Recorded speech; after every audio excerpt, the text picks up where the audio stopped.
Assalamualaikum warahmatullahi wabarakatuh. Bismillahirrahmanirrahim. Alhamdulillahi rabbil alamin. Wabihi nasta'inu ala umuri dunya waddin. Wassalatu wassalamu ala ashrafil anbiya'i wal mursalin, nabiyyina Muhammadin wa ala alihi wa ashabihi ajma'in. Amma ba'd. Alhamdulillah, kita bersyukur pada Allah Subhanahu wa taala pada hari ini, hari Sabtu 27 Safar 1444 Hijriah. Kita dimudahkan oleh Allah Subhanahu wa taala untuk kembali duduk bersama di Masjid Al-Amin, Samarinda, Kalimantan Timur, dalam sebuah kajian membaca dan mempelajari matan Al-Ghayah wa Taqrib atau matan Abi Syuja' yang ditulis oleh Al-Imam Abu Syuja' rahimahullahu ta'ala. Salawat dan salam semoga selalu Allah berikan kepada Nabi kita Muhammad sallallahu alaihi wa ala alihi wasallam, pada keluarga beliau, para sahabat, serta orang-orang yang mengikuti beliau sampai hari kiamat kelak. Dengan nama-nama Allah yang husna dan sifat-sifatnya yang ulia, kita berdoa, Allahumma inna nas'aluka ilman nafi'an wa rizqan tayyiban wa amalan mutaqabbala. Allahumma amin. Ahibati fillah, afanillah wa iyyakum. Pada pertemuan sebelumnya kita sudah membahas sebuah fasal, yaitu kewajiban dalam berwudu ada 6. Yang pertama, niat ketika membasuh wajah dan membasuh kedua tangan. Kemudian berniat ketika membasuh wajah. Kemudian yang kedua, membasuh wajah. Yang ketiga, membasuh kedua tangan sampai siku. Yang keempat, mengusap sebagian dari kepala. Yang kelima, membasuh kedua kaki sampai kedua mata kaki. Yang keenam, melakukannya secara tertib, berurutan.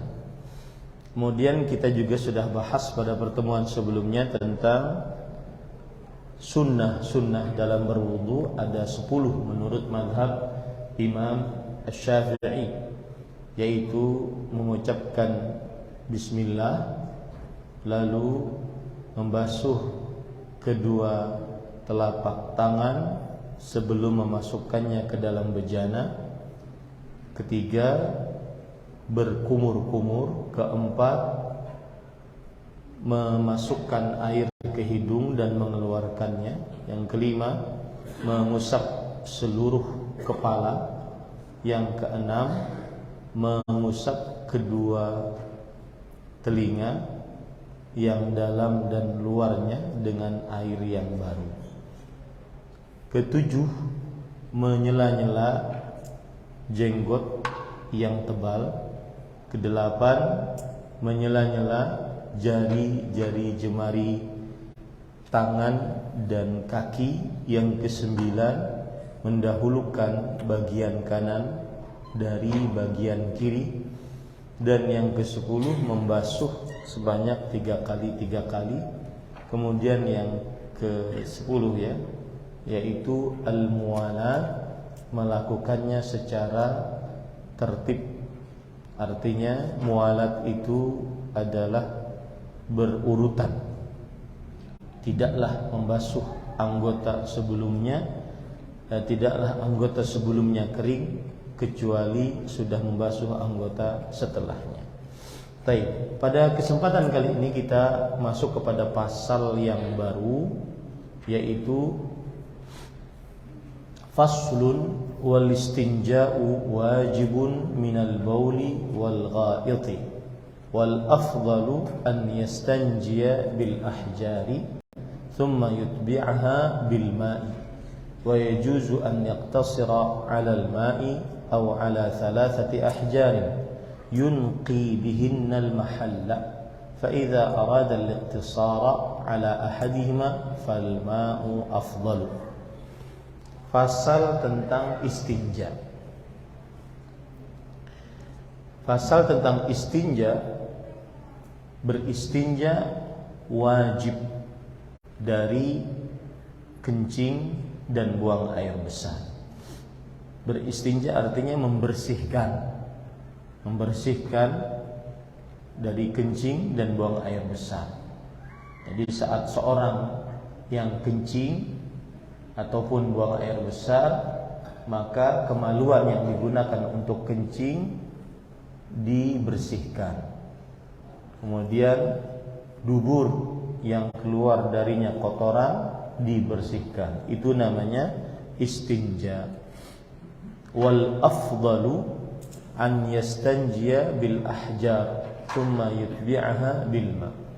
Yang paling afdal menurut mazhab Imam Asy-Syafi'i membersihkan dengan batu-batu, kemudian menyertainya dengan air.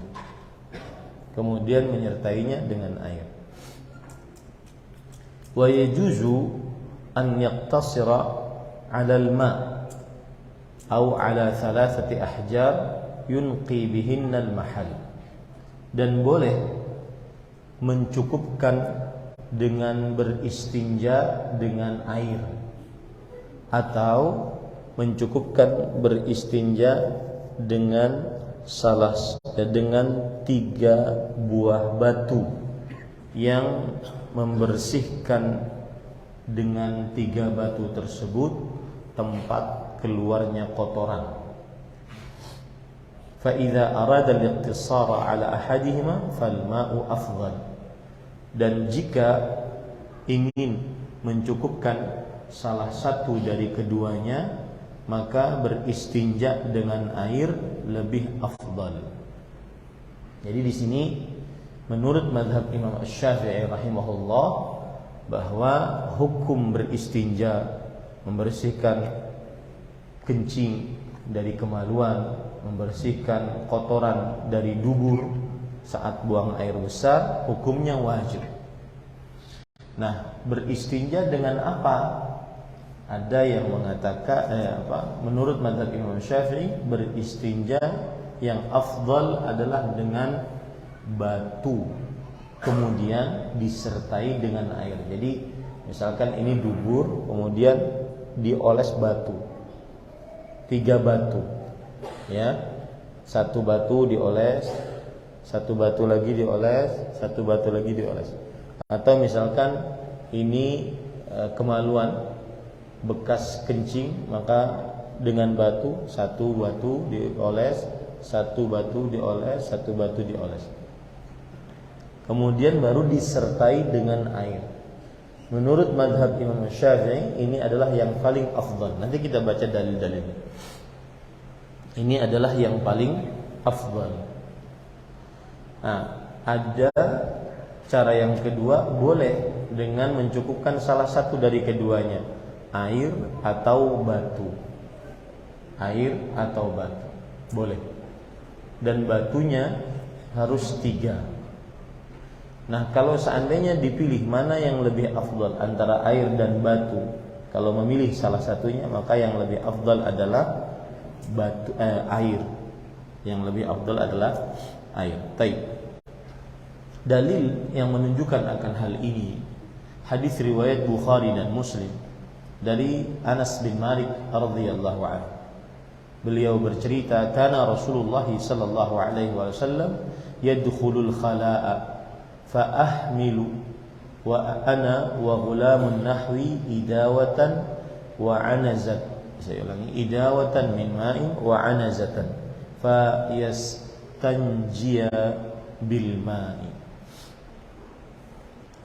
Anas bin Malik radhiyallahu anhu bercerita, senantiasa Rasulullah sallallahu alaihi wasallam masuk ke dalam al-khala. Al-khala adalah tempat buang hajat. Dahulu al-khala bukan seperti WC sekarang kita ini, ya, bukan, tetapi dia adalah tempat yang jauh dari manusia, jauh dari pandangan manusia, jauh dari penglihatan manusia. Maka disitulah orang-orang buang hajat. Itu disebut dengan al-khala. Kemudian para ikhwan yang dirahmati oleh Allah Subhanahu wa taala, adalah senantiasa Rasulullah sallallahu alaihi wasallam memasuki al-khala, tempat buang hajat. Lalu aku, yaitu Anas bin Malik, dan Ghulamun Nahwi, laki-laki seumuran dengan aku, membawa sebuah bejana berisi air dan sebuah tongkat. Sebuah bejana berisi air dan sebuah tongkat. Lalu Rasulullah SAW beristinja dengan air. Nah, ini menunjukkan bahwa Nabi Muhammad SAW memilih antara tongkat dengan air. Akhirnya beliau memilih air. Makanya kalau seandainya mencukupkan salah satu dari air atau batu-batuan, adalah yang lebih afdal, yaitu beristinja dengan air. Kemudian hadis yang lain riwayat Imam Bukhari dan selainnya dari Abdullah bin Mas'ud radhiyallahu anhu, beliau bercerita, atan nabiyyu sallallahu alaihi wasallam al-ghaita fa amarani an atiyahu bi thalathati ahjar. Dari Abdullah bin Mas'ud radhiyallahu anhu, beliau bercerita, Nabi Muhammad sallallahu alaihi wasallam mendatangi ghaid. Ghaid adalah sebuah tempat yang rendah yang digunakan untuk buang hajat, karena kalau rendah kan tidak terlihat. Ghaid, sebuah tempat yang rendah untuk buang hajat di dalamnya.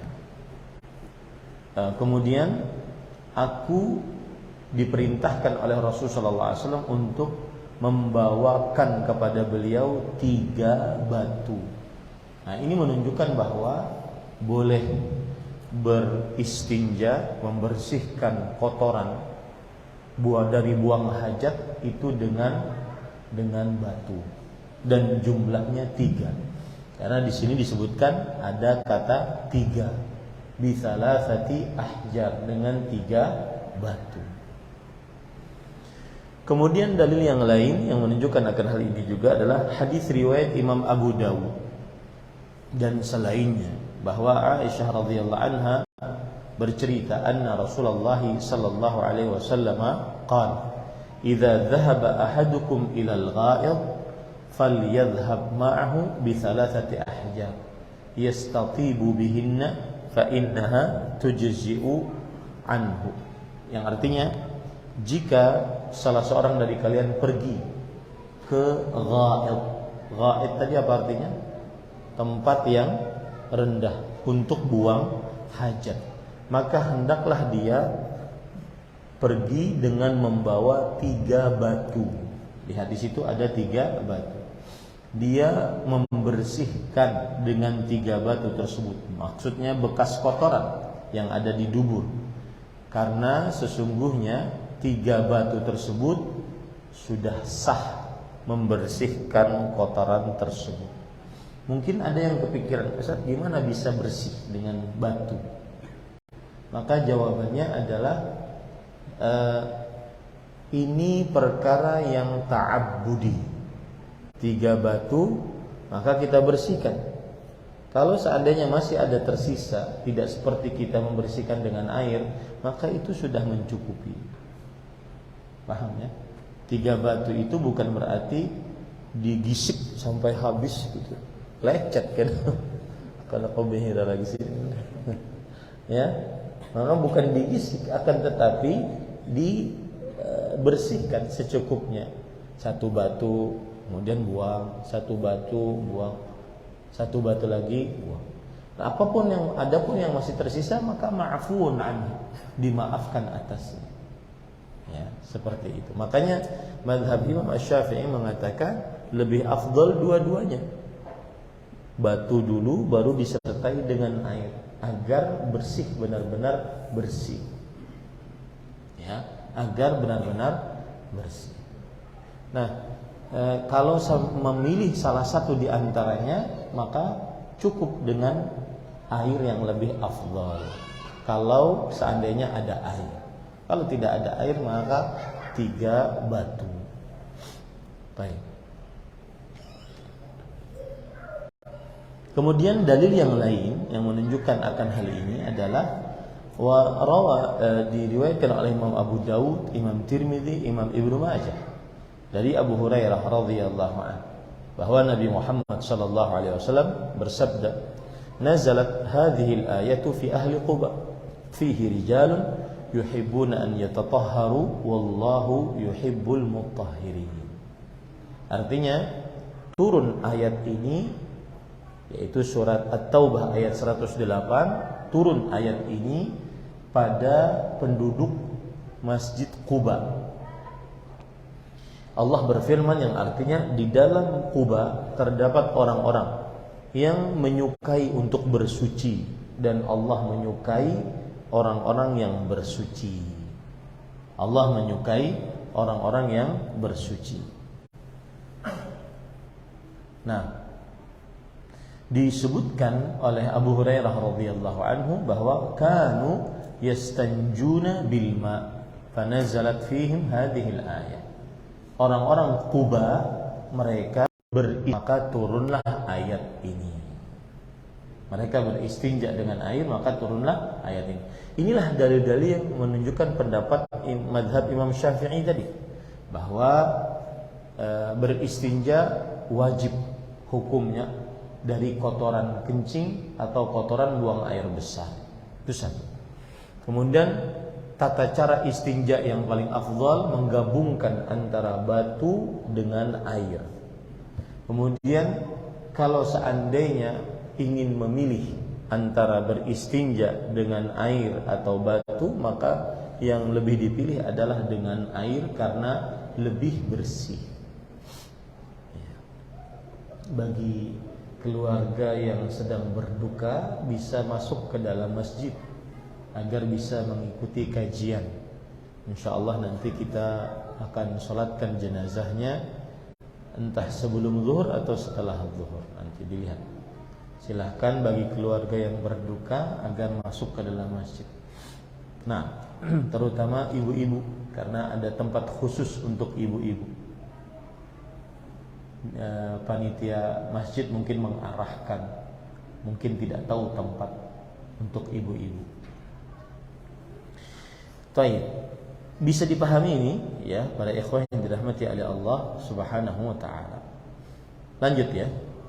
Kemudian penulis mengatakan wa yajtanibu istiqbalal qiblah wastidbaraha fis sahra wa yajtanibul baula wal gha'ita fil ma'ir raqid wa tahta asy-syajarah al-muthmirah wa fi at-tariqi adh-dhilli was-suqbi wa la yatakallamu 'ala al-bauli wal gha'iti wa la yastaqbilu asy-syamsa wal qamara wa la yastadbiruha. Di sini Imam Abu Syuja rahimahullah mengatakan dan menjauhi menghadap kiblat atau membelakanginya saat di padang pasir, yaitu ketika buang hajat, buang air kecil atau buang air besar, maka itu jika dilakukan di padang luas tidak tertutup dengan dinding, maka dijauhi menghadap kiblat atau membelakangi kiblat. Dijauhi menghadap kiblat atau membelakangi kiblat. Dalil yang menunjukkan akan hal ini adalah hadis riwayat Bukhari dan Muslim dari Abu Ayyub Al-Ansari radhiyallahu anhu. Nabi Muhammad sallallahu alaihi wasallam bersabda, idza ataitumul ghaita fala tastaqbilul qiblah wala tastadbiruha walakin syarriqu aw gharribu. Artinya, jika kalian mendatangi ghaid, yaitu mendatangi tempat buang hajat, kalian buang hajat, maka janganlah kalian menghadap kiblat atau membelakangi kiblat, akan tetapi ke barat atau ke timur. Ini berlaku di kota Madinah. Ini berlaku di kota Madinah. Karena para ikhwah yang dirahmati oleh Allah Subhanahu wa taala, kalau kita perhatikan di kota Madinah, arah kiblat itu menghadap kepada utara, menghadap kepada selatan. Arah kiblat menghadap kepada selatan. Ya, Baqi' itu di timur. Baqi', misalkan di Masjid Nabawi sebelah kiri bapak-bapak itu Baqi'. Kemudian sebelah kanan itu Babus Salam. Kemudian menghadap ke kiblat itu arah selatan. Menghadap ke utara itu arah Jabal Uhud. Ya. Makanya Nabi mengatakan syarriqu aw gharribu. Kalau menghadap ke kiblat, saya gambar saja ya. Ini yang pertama al-janub. Al-janub menurut orang di kota Madinah adalah kiblat. Menurut orang di kota Madinah adalah apa? Kiblat. Ya. Kemudian di sini timur, asy-syarq, yaitu timur. Kemudian di sini al-gharb, barat. Ya. Kemudian di sini adalah asy-syamal atau asy-syimal, utara. Nah, Nabi Muhammad SAW bersabda, jika kalian buang hajat, maka janganlah kalian menghadap kiblat atau membelakanginya. Menghadap kiblat atau membelakangi, akan tetapi ke kirilah atau ke kananlah. Ini berlaku di kota apa? Madinah. Adapun kita kiblatnya itu berbeda, yaitu di sini al-gharb. Ini al-qiblah. Ini barat kiblat. Otomatis di sini timur. Betul nggak? Matahari di sana. Matahari di sana. Nah, kemudian di sini adalah utara. Selatan. Sini utara. Nah, gitu ya. Betul ya? Nah, berarti hadis ini tidak berlaku di Indonesia. Tidak berlakunya, tetapi ke arah timur atau ke arah baratlah. Karena kalau kita katakan ke arah timur, ke arah barat, berarti menghadap kiblat atau membelakangi kiblat. Maka yang dimaksud oleh Rasulullah ini bagi penduduk kota Madinah. Adapun bagi penduduk di luar kota Madinah, maka dilihat arah kiblatnya di mana. Bagi kita berarti tetapi ke selatanlah atau ke utaralah, sehingga kita tidak membelakangi kiblat atau menghadap kiblat saat buang air besar. Membelakangi kiblat atau menghadap kiblat saat buang air besar. Nah,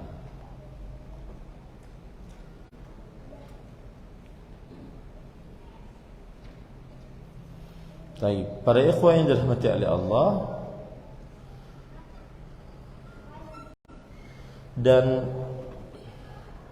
di dalam mazhab Imam Syafi'i tadi dikatakan bahwa menjauhi menghadap kiblat atau membelakanginya saat di padang pasir. Padang pasir artinya bukan di dalam ruangan. Kenapa mazhab Imam Syafi'i mengatakan di padang pasir ataupun tempat-tempat yang tidak tertutup? Tidak boleh menghadap kiblat atau membelakangi kiblat. Berarti kalau tempat tertutup masih boleh? Iya. Ya, masih boleh. Kenapa ada pembatasan ini? Bahwa kalau di lapangan luas atau tempat tidak tertutup tidak boleh menghadap kiblat atau membelakangi kiblat saat buang air besar atau buang air kecil. Berarti pemahaman baliknya adalah saat di dalam ruangan tertutup maka diperbolehkan untuk membelakangi kiblat. Salah satu dalilnya yang dipakai adalah hadis riwayat Bukhari dan Muslim dari Abdullah bin Umar radhiyallahu anhuma.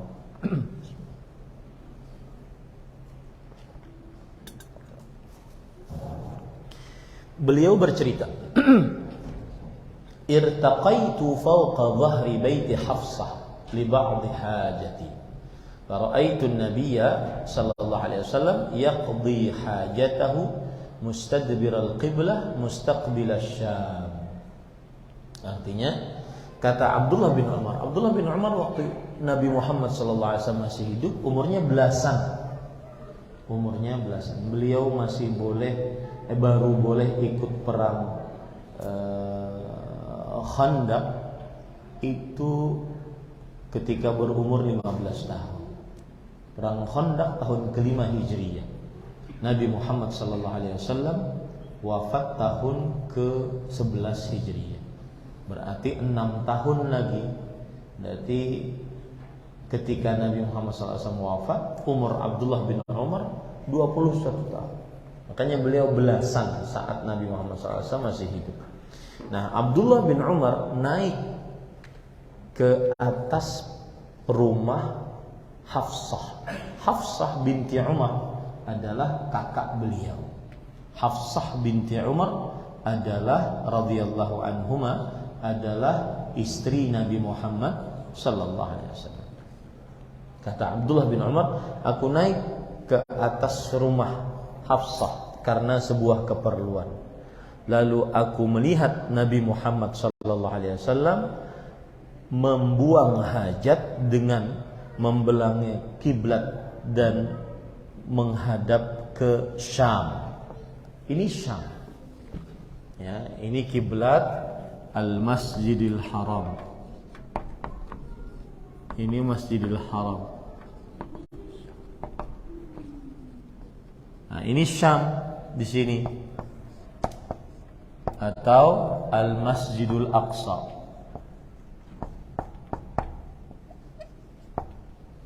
Ini Syam. Nah, beliau melihat Nabi Muhammad SAW buang hajat dengan menghadap ke utara, ke Syam. Berarti membelakangi kiblat. Nah, dari sinilah para ulama mengatakan bahwa jika di lapangan luas tidak tertutup, maka tidak boleh menghadap kiblat atau membelakangi kiblat saat buang hajat. Tetapi jika di lapangan, di tempat tertutup, maka yang boleh hanya membelakangi kiblat. Menghadapnya tetap tidak boleh. Membelakangi kiblat, menghadapnya tetap tidak diperbolehkan. Nah, ini dalil yang dipakai oleh mazhab Imam Syafi'i. Mengapa dibatasi dengan kata di lapangan luas tanpa ada pembatas?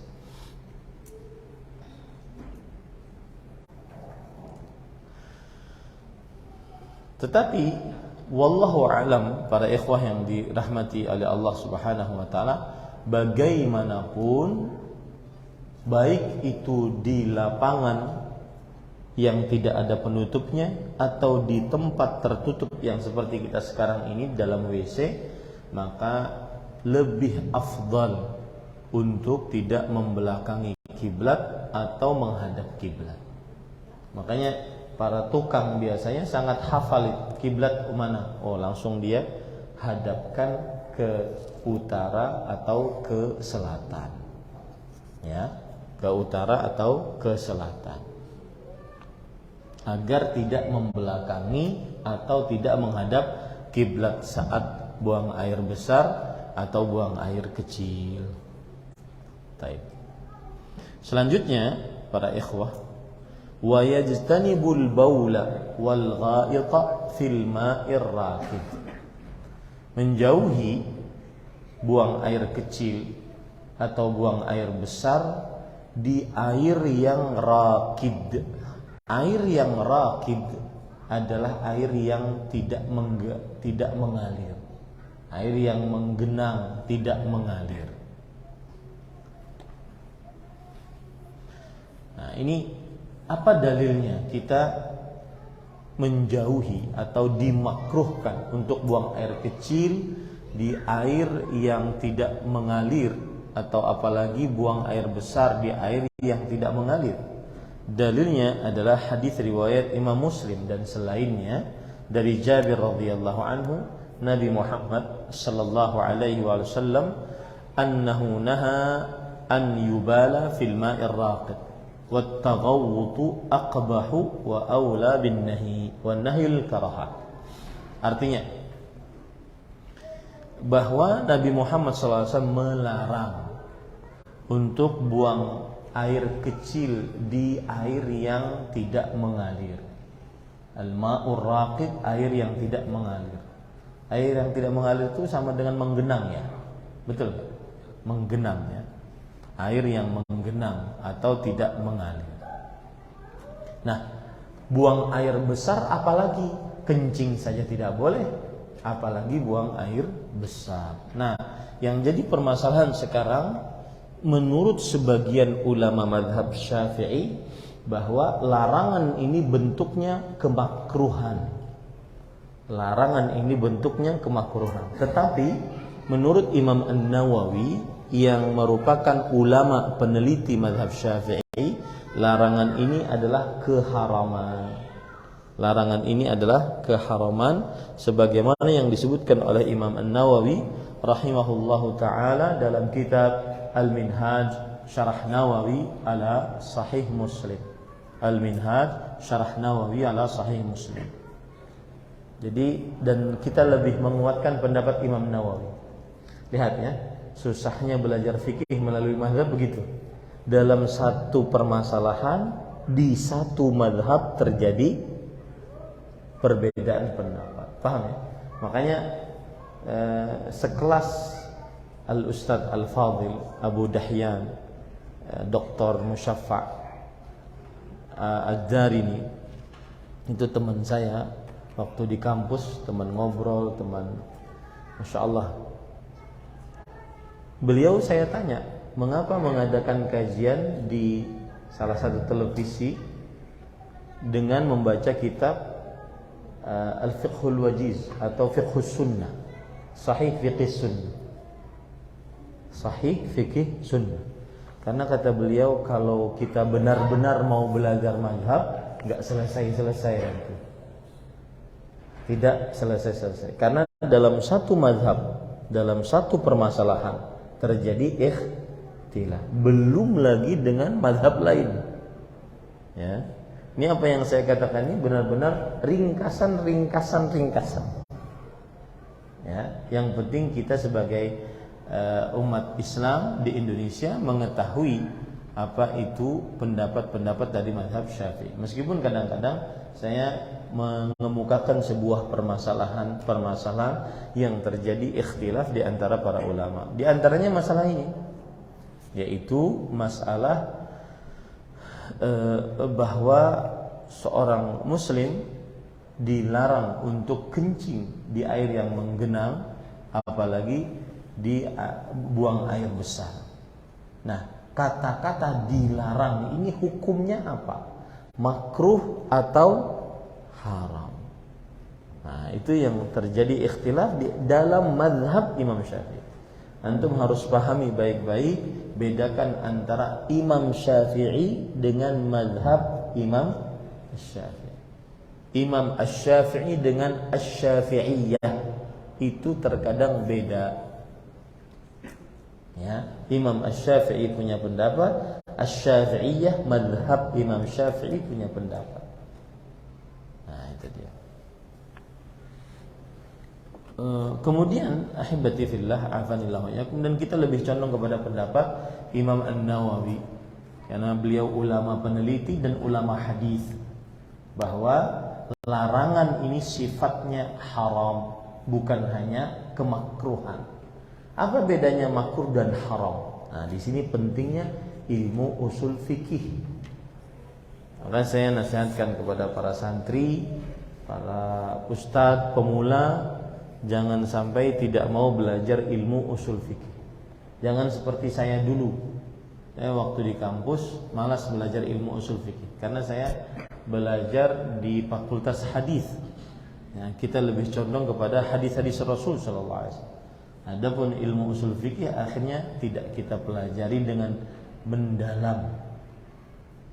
Kenapa? Karena waktu itu mengiranya bahwa ilmu usul fikih itu berasal dari ilmu kalam, karena dia memang lebih dekat dengan ilmu bahasa. Tetapi ternyata dia adalah pondasi, namanya saja usul fikih, pondasi ilmu fikih. Apa bedanya makruh dan haram? Ini yang kita katakan. Ya, kalau makruh berarti jika dikerjakan tidak berdosa. Kalau haram berarti jika dikerjakan berdosa. Itu pengertian dan perbedaan antara makruh dan haram. Dan buang air besar, buang air kecil di dalam air yang rakid, air yang menggenang tidak mengalir, pendapat yang lebih kuat dalam mazhab Syafi'i berdasarkan penguatan dari Imam An-Nawawi rahimahullah adalah haram. Kenapa demikian? Karena al-aslu fin nahi lit-tahrim. Asal hukum pelarangan menunjukkan kepada keharaman. Nah, wala yatakallamu 'ala al-bauli wal gha'id. Was-suqbi, beda, bukan itu. Baik. Wa tahta asy-syajarah al-muthmirah wa fi at-tariq wadh-dhill. Dan dilarang untuk buang air besar atau buang air kecil di bawah pohon yang berbuah, di bawah pohon yang berbuah dan pada jalan manusia atau pada naungan, ya, pada jalan manusia atau pada tempat bernaung. Bisa dipahami ya. Jadi kita tidak boleh, berdasarkan mazhab Imam Syafi'i, tidak boleh kita untuk duduk buang air kecil, apalagi buang air besar di bawah pohon yang berbuah atau di jalan atau di bawah naungan. Ya, tidak diperbolehkan. Saya dengar di beberapa negara ada yang begini. Tahu negaranya antum? Kalau tahu diam aja.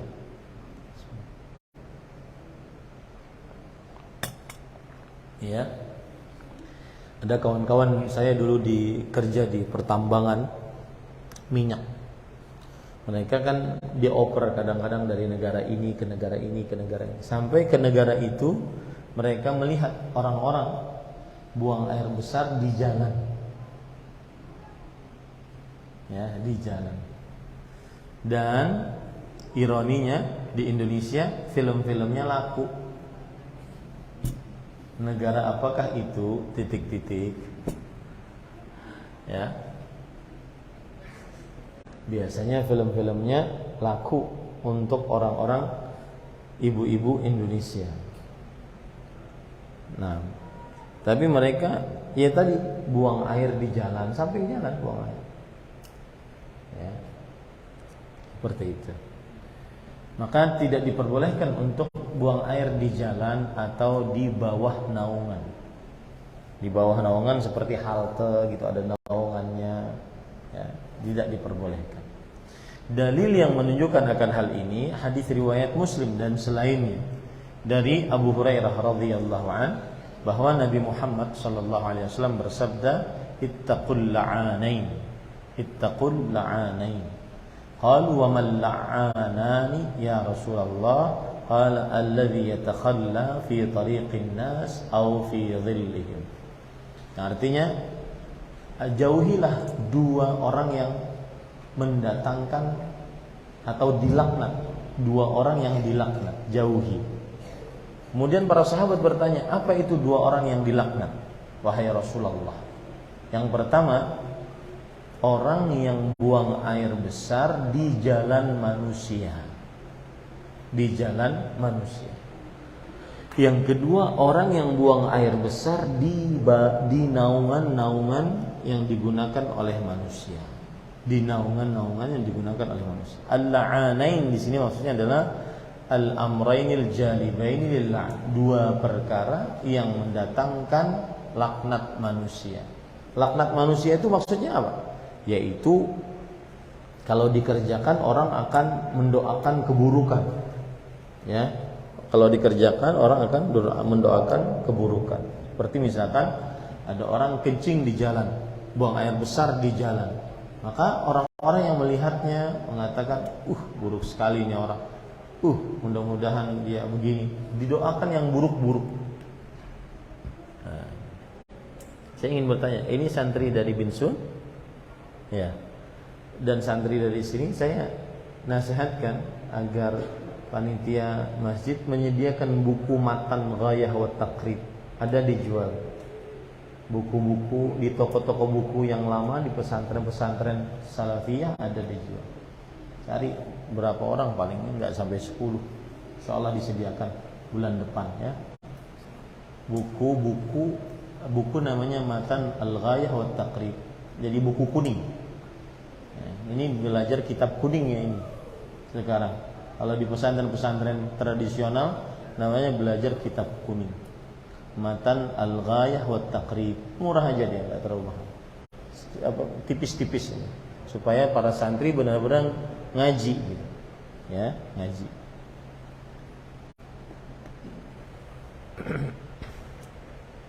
Baik. Kemudian ahibati fillah, afanillah wa iyyakum, wasuqbi, dan dilarang untuk buang air besar, buang air kecil di lubang. Ya, lubang pada lubang tanah. Tanah biasanya ada lubang gitu. Nah, dilarang untuk kencing di situ. Ya. Tanah yang digunakan untuk jalan manusia ada lubang biasanya. Dia kencing di situ. Karena kan bisa nampung. Ya, atau buang air besar di situ. Tidak. Karena memang bukan tempatnya. Dalil yang menunjukkan akan hal ini adalah hadis riwayat Imam Abu Dawud dari Abdullah bin Sarjas radhiyallahu anhu. Bagus nih nama anak, Sarjas.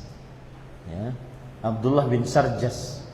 Beliau bercerita, naha Rasulullah sallallahu alaihi wasallam an yubala fil juhri. Rasul sallallahu alaihi wasallam melarang untuk lubang dikencingi. Untuk lubang dikencingi. Dan al-juhr adalah saqbun fil ard, yaitu lubang yang ada di bumi. Lubang yang ada di bumi. Kalau sumur gimana Ustaz? Apalagi sumur. Ya. Sumur karena digunakan orang. Enak aja dia kencingi. Buang air besar. Ini pencemaran namanya. Ya. Nah.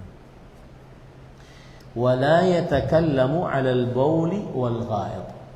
Dan tidak berbicara saat buang air kecil, buang air besar.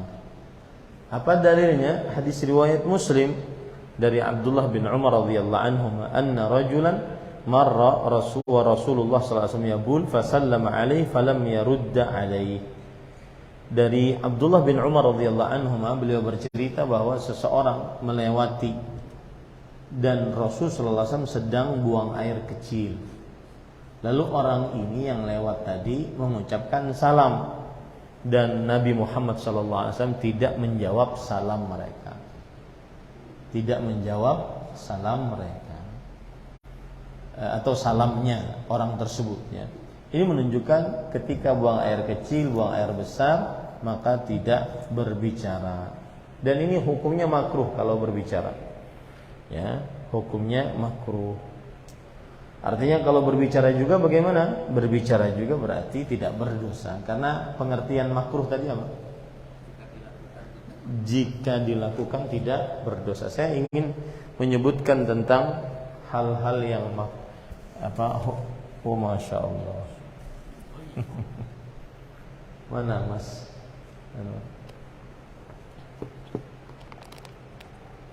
Ini hati-hati nih, yang snowman, yang apa?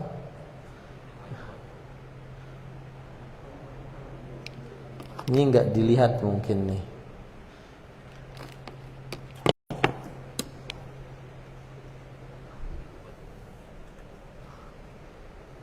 Board maker apa? Boleh ya? Ya, dia hapus dulu deh. Pakai ini kali ya.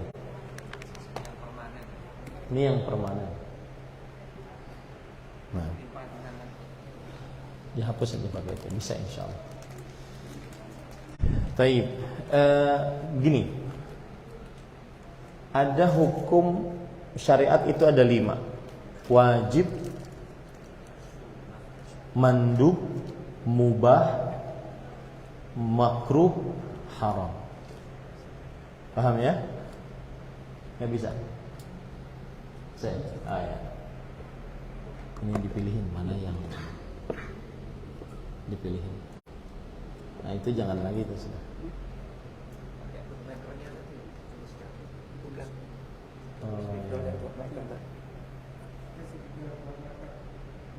Itu bootmaker. Yang bootmaker tadi mana yang di?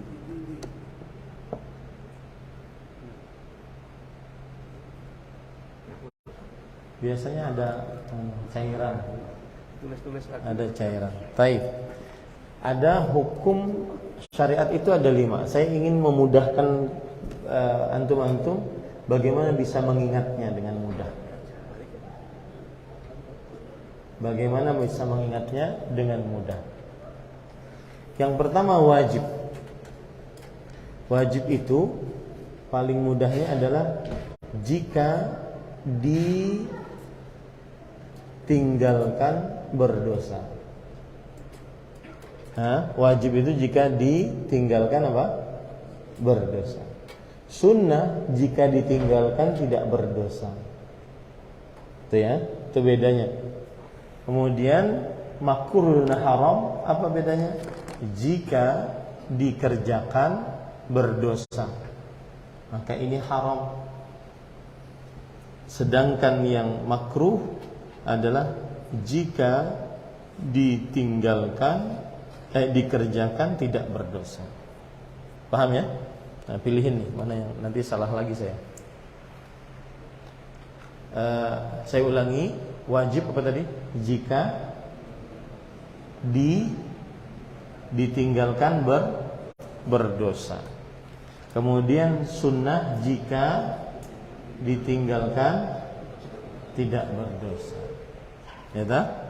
Kemudian makruh jika dikerjakan tidak berdosa. Haram jika dikerjakan berdosa. Paham ya? Nah, mubah apa? Tidak diperintahkan, tidak dilarang. Itu mubah. Nah, dengan begitu kita akan mudah, ya, mudah memahami dan mudah mengerjakan. Baik. Yakin sudah ya? Tadi wajib, apa pengertiannya wajib? Apa tadi? jika ditinggalkan berdosa. Jika ditinggalkan berdosa. Saya ingin ini dulu deh, biar mudah. Wajib itu kan diperintahkan kan? Diperintahkan. Maka sebagian orang mengatakan wajib itu begini. Apa saja yang diperintahkan. Sunnah juga begitu. Apa saja yang diperintahkan. Berarti sama dong. Nah, untuk membedakannya, jika ditinggalkan berdosa. Jika ditinggalkan tidak berdosa. Nah, berarti ini cukup dihapus. Nah, karena ini sama. Ini yang dihafal. Paham ya? Jika ditinggalkan berdosa, jika ditinggalkan tidak berdosa. Nah, kemudian haram dan makruh. Nah, sama, apa saja yang dilarang. Haram, makruh juga gitu, apa saja yang dilarang. Lalu bedanya apa? Jika dikerjakan berdosa. Jika dikerjakan tidak berdosa. Nah, berarti ini hapus. Nah, karena dia sama. Paham ya? Itu memudahkan. Sedangkan mubah di tengah-tengah, tidak diperintahkan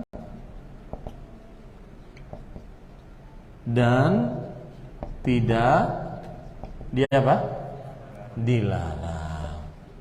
Mubah. Bisa dipahami ya? Itu di mana kita dapatkan ini? Usul fikih. Itu pentingnya ilmu usul fikih. Yang saya terlambat mempelajarinya. Jangan seperti saya. Ya. Maksudnya jangan benci dengan ilmu usul fikih. Karena itu ilmu sangat penting. Ya, sangat penting.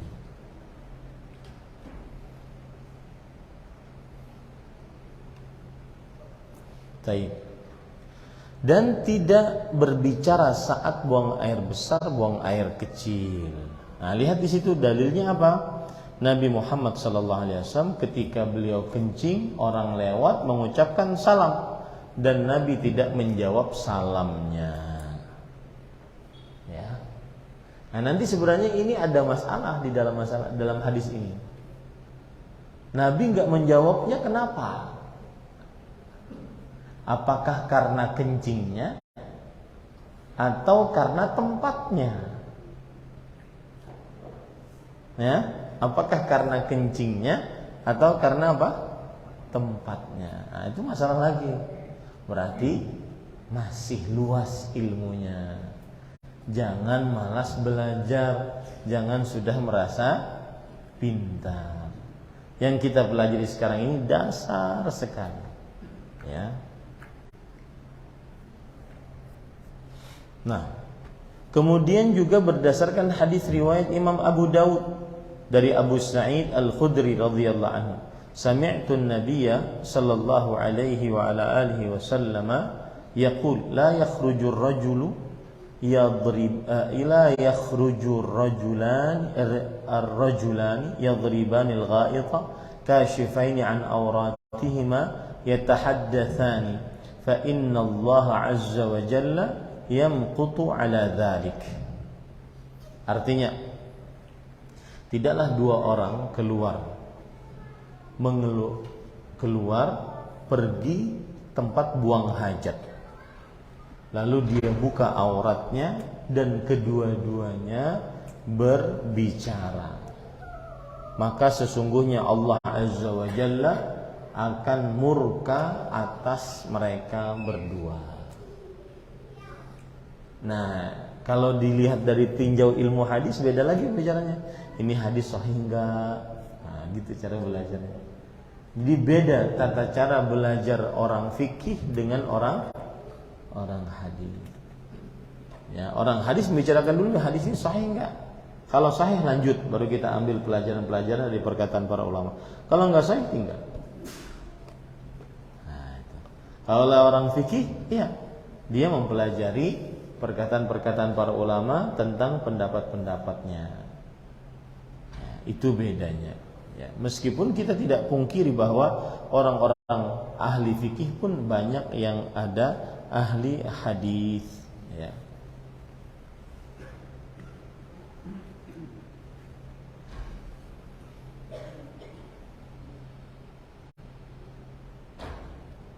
Dan hadisnya sahih. Yang kita bicarakan tadi, hadisnya adalah hadis yang sahih. Taib.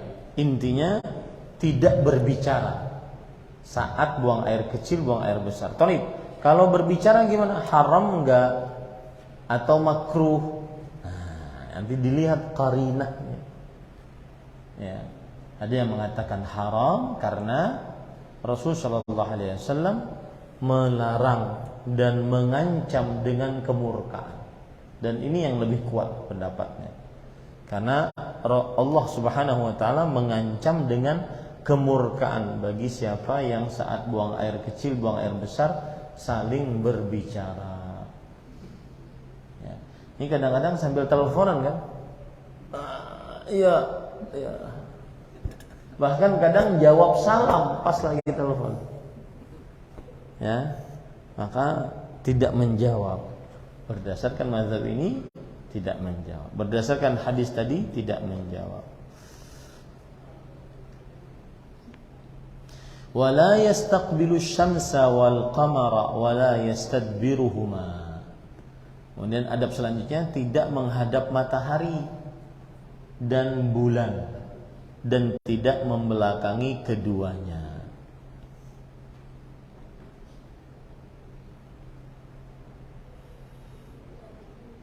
Imam An-Nawawi rahimahullah di dalam kitab beliau Al-Majmu' mengatakan annal hadits al-musta'nasa bihi fi hadza dha'if, bahwa hadis yang dipakai di dalam permasalahan ini lemah, tidak menghadap matahari atau bulan atau membelakangi keduanya.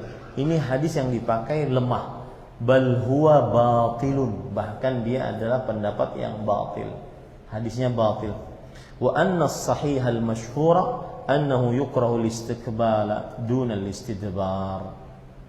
Dan pendapat yang sahih dan masyhur dalam mazhab Syafi'i bahwa dimakruhkan menghadap matahari dan bulan dan tidak dimakruhkan membelakanginya. Ya. Tidak dimakruhkan membelakanginya. Baik. Kalau tadi kita di Indonesia, kiblat kita kemana? Ke barat, ya. Kiblat kita ke barat. Matahari kalau terbit berarti timur. Tadi dilarang untuk menghadap matahari, membelakanginya tidak mengapa. Berarti kalau pagi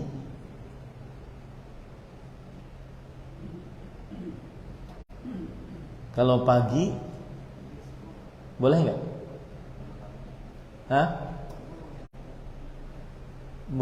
Kalau pagi menghadap matahari kan nggak boleh, tapi juga membelakangi kiblat sama-sama berarti nggak boleh dua-duanya. Ya, kalau sore mau terbenam matahari, menghadap ke barat, buang air besarnya nggak boleh, karena baratnya ada matahari dan juga karena kiblatnya. Paham ya? Begitu yang saya maksud. Nah, taib. Ya, cukup sudah mumet dah. 1 jam sudah. Ya. Nah.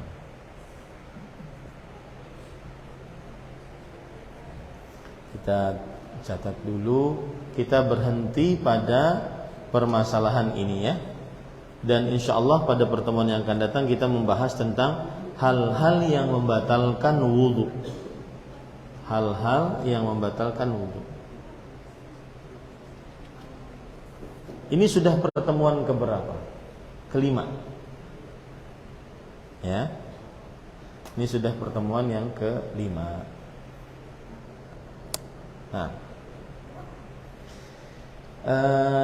jika kita sholat jamaah kondisi masbuk, saat masuk rakaat kedua baru sadar imam pakai baju kaos dan saat rukuk baju naik sehingga kelihatan aurat, apakah kita lanjut ikut sholat atau batalkan sholat?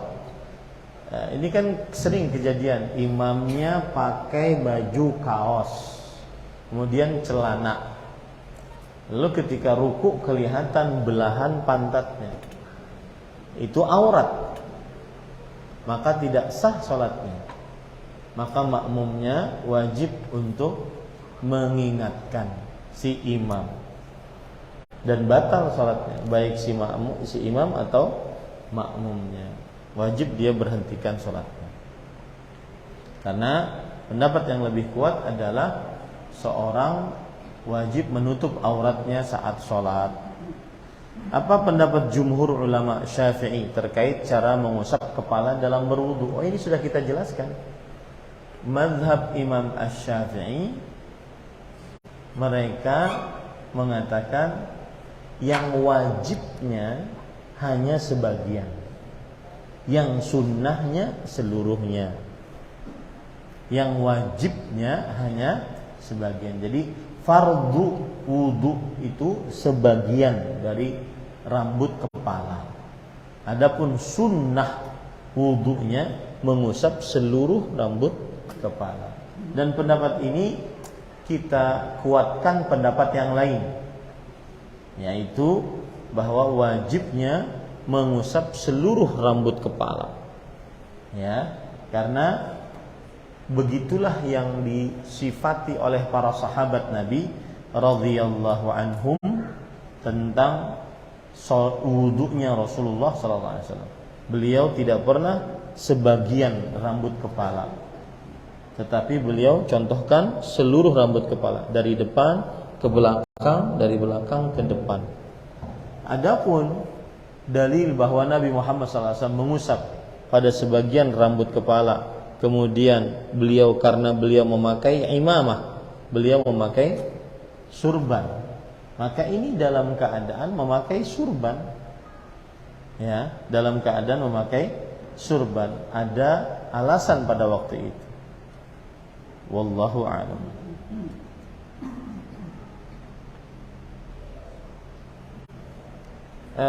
Pertanyaan selanjutnya, kotoran itu kan najis, bukankah syarat hilangnya najis yaitu 3 hal: rasa bau,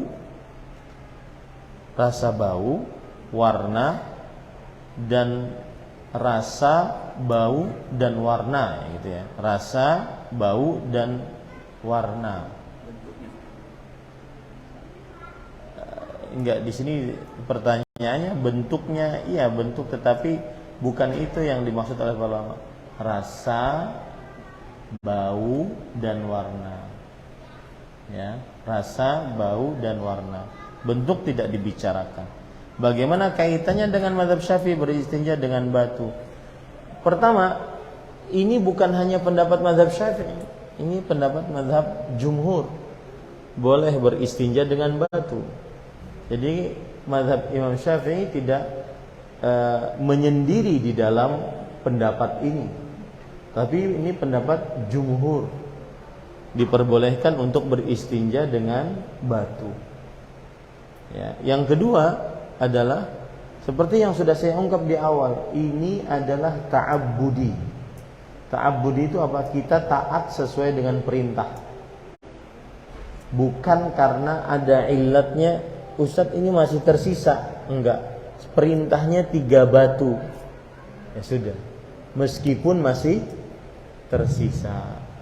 Sama seperti misalkan ada bayi yang kencing dan bayinya laki-laki belum minum apa-apa, maka dipercikkan,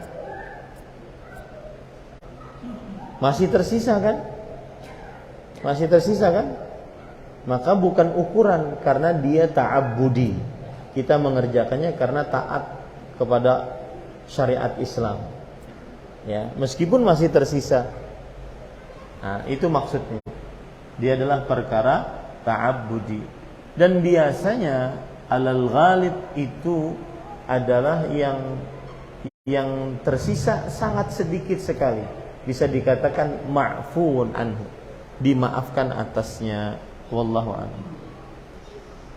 Tanya selanjutnya, larangan menghadap atau membelakangi kiblat saat buang hajat itu larangannya haram atau makruh? Tadi sudah kita kuatkan pendapatnya. Apa hukumnya? Haram. Karena hadisnya berbunyi haram. Ya. Cuma yang jadi masalah ketika Abdullah bin Umar naik ke atas genteng di rumah Hafsah melihat Rasul sallallahu alaihi wasallam membelakangi kiblat. Maka para ulama rahimahumullah ta'ala mengatakan bahwa asal hukumnya tetap haram. Jika di dalam ruangan maka dia menjadi makruh jika menghadap membelakangi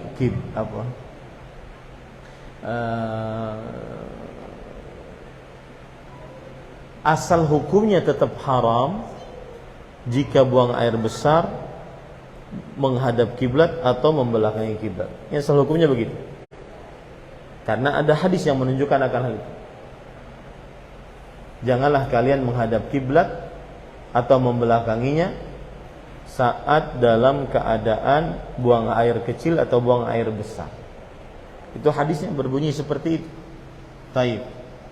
Lalu Rasulullah sallallahu alaihi wasallam membelakangi kiblat, menghadap ke Syam saat buang hajat di rumah Hafsah radhiyallahu anha. Maka jawabannya ini apabila di tempat tertutup ada keringanan, yaitu membelakangi kiblat menghadap negeri Syam. Jadi asal hukumnya diharamkan untuk buang hajat, baik buang air kecil atau buang air besar, menghadap kiblat atau membelakangi kiblat. Wallahu a'lam.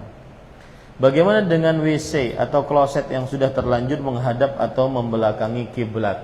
Maka harus dirubah. Ya, terutama jangan menghadap, tetapi membelakangi. Kalau seandainya memang tidak bisa dirubah sama sekali, membelakangilah. Baik, Ustaz. Tempatnya susah untuk dirubah, Ustaz. Maka piannya yang berubah. Ya, lubangnya kada pas, Ustaz. Nah, urusan pian itu lagi. Yang jelas ketika buang hajat jangan menghadap meskipun di tempat yang tertutup. Ya. Di tempat yang tertutup. Wallahu a'lam. Bolehkah sholat menggunakan celana? Celana apa dulu nih? Kalau celana yang ketat maka diperbolehkan. Celana yang ketat maka dijauhi. Kalau celana yang longgar ketika sujud tidak menyebabkan dia membentuk kemaluannya, maka ini tidak mengapa. Tetapi jika celana yang sempit membentuk kemaluan, maka dijauhi. Wallahu a'lam. Hukum menjual makanan anjing untuk pengusaha pet shop apa ya Ustaz? Jawabannya boleh. Halal. Makanan anjing halal untuk dijual karena dia berhak untuk dimakani. Ya, bukan berarti kita sedang memelihara anjing. Tapi kan kita menjualnya untuk orang yang kafir ataupun orang yang tidak Islam dan dia memelihara anjing. Tapi Ustaz, kalau ada orang muslim memelihara anjing, beli makanan anjing, apakah kita menjual makanan tersebut? Maka jawabannya iya, kita jual. Urusan dia memelihara anjing itu urusan dia. Kita tidak ada istilahnya tolong menolong dalam dosa dan permusuhan, tidak. Ya, karena kita hanya menjual. Mau dia memakani, milik dia, bukan milik dia, itu bukan urusan kita dan kita tidak wajib untuk bertanya. Sama seperti orang jualan mohon maaf, celana apa sih istilahnya? Legendering ya, apa? Legging ya, celana legging gitu ya. Nah, boleh nggak jualnya? Boleh. Kalau dijual, kalau kemudian yang membeli memakainya di pasar, ya, memakainya di pasar, maka kita katakan jangan dipakai di pasar, dipakai di rumah. Karena dipakai di pasar nanti kelihatan orang. Artinya makainya di pasar dia. Ya, pakainya di rumah. Nah, kemudian kalau dia pakai di rumah tapi dia kemudian berjalan dengan celana legging itu di luar pasar, di luar rumah, maka apakah yang menjual legging berdosa? Tidak. Itu urusan yang memakai di luar rumah, dia berdosa. Ya, sama orang pakai pakaian, ada istilah di media sosial pakaian haram. Ya, perempuan pakai pakaian yang terbuka di hadapan suaminya, diistilahkan di media sosial pakaian haram. Itu pakaian halal kalau di hadapan suami. Ya. Bukan istilah pakaian haram. Taib. Kita pakai istilah itulah, enggak apa-apa. Nah, pakaian yang terbuka, bolehkah kita menjualnya? Boleh. Kalau dia pakai ketika dia berada di pantai, berada di luar rumah, itu urusan dia. Paham ya? Ya, bukan urusan kita. Jadi asal hukumnya boleh menjual seperti itu. Wallahu a'lam. Apa hukum membaca Al-Quran di rumah dengan celana pendek dan kaos kutang sambil tiduran? Asal hukumnya adalah mubah, tetapi lebih baik beradab dengan kalamullah, dengan Al-Quran. Lebih baik beradab. Seorang ketika membaca Al-Quran boleh dengan rebahan. Allah berfirman, alladzina yadhkuruna Allaha qiyaman wa qu'udan wa 'ala junubihim. Orang-orang yang berzikir kepada Allah dalam keadaan berdiri, duduk dan berbaring. Nah, maka diperbolehkan untuk berzikir, termasuk di dalamnya membaca Al-Quran, baik itu sambil berjalan, duduk atau berbaring. Tetapi lebih baik tentunya duduk menghadap kiblat dalam keadaan sudah tertutup auratnya. Ini lebih utama. Wallahu a'lam. Buat tema. Enggak apa-apa kirim. Buat tema yang menjual ikan, menjual. Sudah saya jawab tadi. Sudah saya jawab. Baik, ada lagi yang menjual makanan anjing, sudah saya jawab tadi. Nah.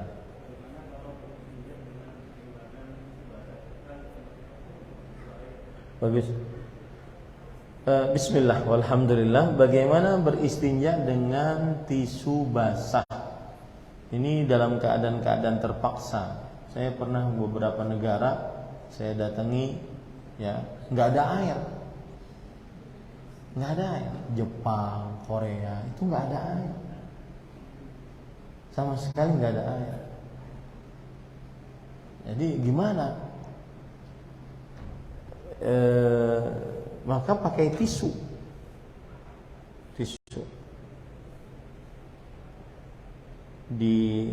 dihadok pakai tisu, ya, diharu pakai tisu itu, pakai tisu, tidak mengapa. Jadi batu itu adalah hukum asal. dan yang semisal dengan batu dengan analogi.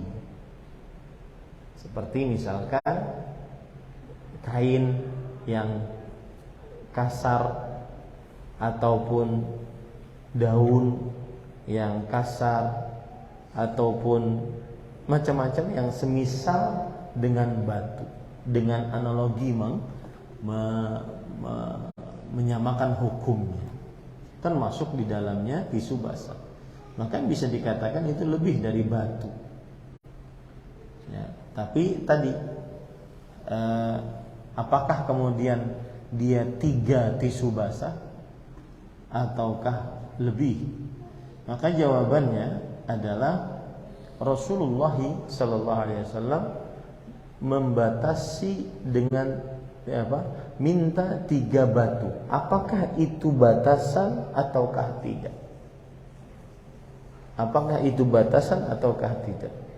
Maka Nabi Muhammad SAW dilihat dari kebiasaan beliau tidak lebih dari 3 itu.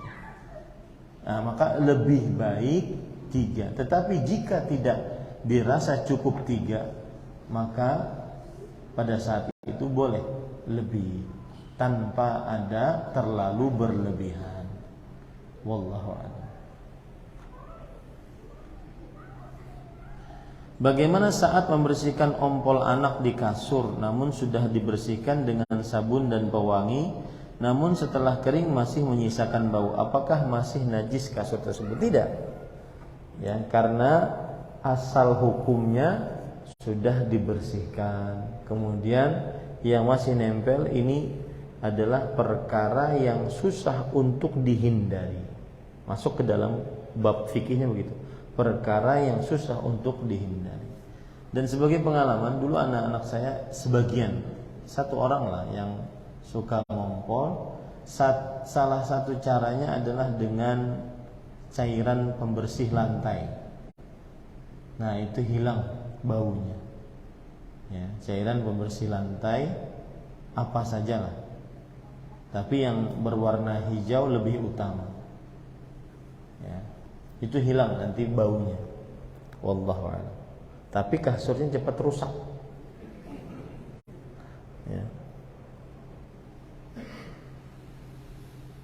Mengucapkan salam dengan menambah ta'ala wa rahmatuhu wa barakatuh. Assalamualaikum warahmatullahi ta'ala wa barakatuh. Maka jawabannya asal hukumnya boleh, tetapi lebih baik mencukupkan Assalamualaikum warahmatullahi wabarakatuh. Ya, karena saya belum mendapati riwayat, dengan sependek pengetahuan saya belum mendapati riwayat ada tambahan ta'ala pada kalimat Allah di dalam salam. Assalamualaikum warahmatullahi wabarakatuh. Ada yang kalau begitu Assalamualaikum warahmatullahi ta'ala wabarakatuh. Asal hukumnya boleh saja, tetapi lebih baik mencukupkan diri dengan yang sering dibaca dan disebutkan oleh Rasulullah sallallahu alaihi wasallam. Cukup. Ya, ini yang bisa kita sampaikan, apa yang baiknya dari Allah Subhanahu wa taala. Mungkin nanti ada pengumuman dari DKM Masjid tentang ada salat jenazah. Mudah-mudahan setelah ini bisa diumumkan. Wa sallallahu nabiyana Muhammad walhamdulillahirabbil alamin. Wassalamualaikum warahmatullahi wabarakatuh.